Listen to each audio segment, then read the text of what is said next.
We're going to start today with a story about Julian Evans. He is a 42-year-old man who recently passed away in Tampa, Florida, and he had been married for 17 years. His funeral was scheduled, and the day before the service, the funeral was canceled by the pastor of New Hope Church in Tampa. Pastor T.W. Jenkins said that he was not aware that Evans had a husband or that he was gay, and this was not in keeping with his religion, so he would not be comfortable holding the funeral. Unfortunately, the family had to scramble to find a new location. Julian Evans had been out for many, many years. It was not a secret that he was gay. His husband was very open about this. And only when, here's the couple right here, only when there was an obituary published in the local paper did the pastor find out and make this commentary. Unfortunately, the family then had to scramble to be able to hold the funeral in another location the next day. And many of the hundreds, maybe even thousands of attendees, they actually were planning on going to a smaller church but had to go to a bigger one because there were so much community support for this man. Many of those attendees didn't get notice in time and had to actually miss the service, which is just devastating. Now, this is a sad story, and we'll regulate on it in a second. But can I see the pastor again, Mike? Because I'm so upset This is at T.W. Jenkins. at Avery Johnson for doing this. Avery, we thought you were better than that. God, that guy looks like Avery Johnson. Okay, all right, now to the serious part. The pastor says, I'm not trying to condemn anyone's lifestyle, but at the same time, I'm a man of God, and I have to stand up for my principles. So that means you are condemning him, and that's what your principles are. This is that age-old. I deal with it with my own parents. I deal with it with, I was raised Mormon. This is something I heard all the time. Hate the sin, not the sinner. Mm-hmm. It's bullshit, because it's the sinner that has to deal with the consequences of you hating their sin. And of course, that's a whole idea of thinking of it as a sin to begin with. Well, of course. Yeah, so they let this going back even further. It's like, why I grew up, in a very weird place, Berkeley, and I would look at the sexual mores and go, but where is it written you only get one? Apparently it is written somewhere that you only get one, but it didn't make any sense to me as a kid. It's like, but they clearly everybody likes everybody. Why can't they all just be together? So I don't understand religion.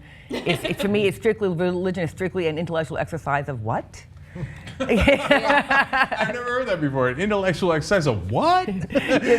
I'm a science-based person, and you can't. You're a scientist, so the physical organism from the brain stem back, it likes what it likes. Me likey, me don't likey. Yeah. No ego. There's no ego. There's no value judgment. And then there's what your biological wiring likes, and then what you've been taught to think about that. And that's where the drugging and the misbehavior and the pain and the anguish come in, is between what you just want and what you've been taught to think about that want. Yeah. And then what you think you get to tell me about it. It's especially sad. I mean, we know about people who live in these kind of repressive religious communities, small towns in America, dealing with kind of the self-loathing and the self-hate of being gay but not wanting to come to terms with it because the culture and the community and the family doesn't support it.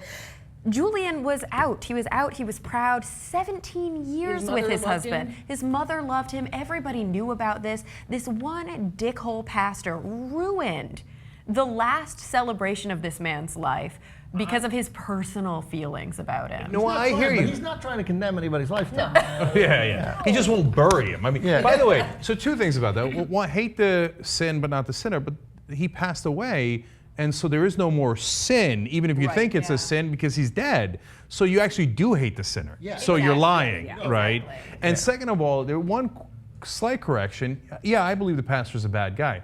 But he got calls from his congregation saying, we don't want this funeral to happen. So there's actually more bad guys there. People in the congregation like, oh, now that the guy is dead, let's hate him more. Yeah, let's not even allow him to be buried in this Sunday way. For the last 17 years. But you were onto it. I mean, then condemn the lifestyle in your dumb sermon.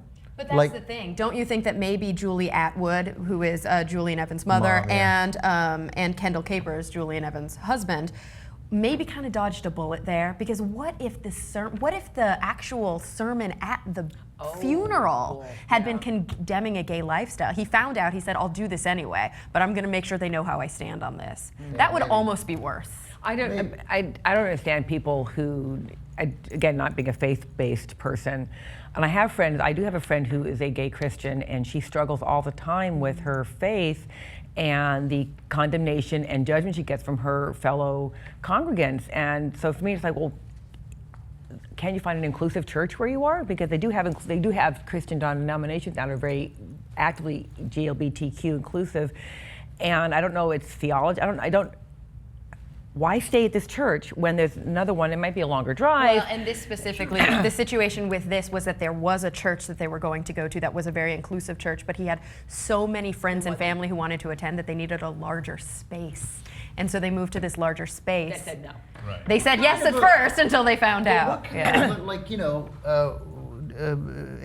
T.W. Jenkins. Like, I don't really know, but he's going to hell.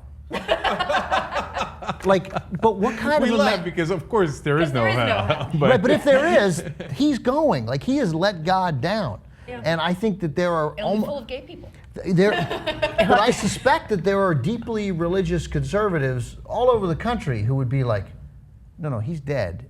You bury him and you show him proper respect and you ask God to forgive him, perhaps, for the sins he committed in life. But what kind of a man of God turns somebody away at their funeral? I don't like that is not that is wrong. That is the exact kind of thing that, I'm not even kidding, would earn you a place in hell if you choose to believe that kind of nonsense. And it's 1,000 times more immoral than what the dead guy did in the first place. He just loved somebody. And by the way, he broke a record by staying together with one person for 17 years. Right? He's 1,000 get a times more medal. moral Right. than the pastor. So you were raised Mormon. was raised You Mormon. raised any particular religion? Secular Muslim. Okay, and you? Oddly enough, it's a Mormon-dominated panel. I was right, half so, Mormon, but so, Jewish. and sort I'm of, mostly. secular Jewish. So the Old Testament, fire, brimstone, eye for an eye, Leviticus, all the thing. So you know, a harsh God for a harsh time and a harsh people in a harsh place. Okay. New Testament, love, Jesus, everyone's happy. So you're a Christian minister. New Testament's Christian, love, Jesus. So they want to claim love in Jesus in the New Testament, but they want to get all Old Testament on your ethic. Pick a testament. It's fun. You know, It's fun for them. I like that you know, too. Pick a testament, goddammit. You know, Pick a testament. I understand why an Orthodox Jewish person or a very religious Jewish person would be harsh, because they only get the Old Testament, the original 5 books. So that's pretty harsh. Okay. But then there's a whole revolution thing in Jesus and stuff, and he was Mary friends with, Magdalene you know, and all the good stuff. Yeah. And he was friends with people from different tribes, different genders. Okay, hey, pretty cool guy, this Jesus person. So I understand the mixing. It's like mixing, you know, fabric it's like you don't get to mix old and new like that. Pick a testament. The Christians do claim both, though. They do.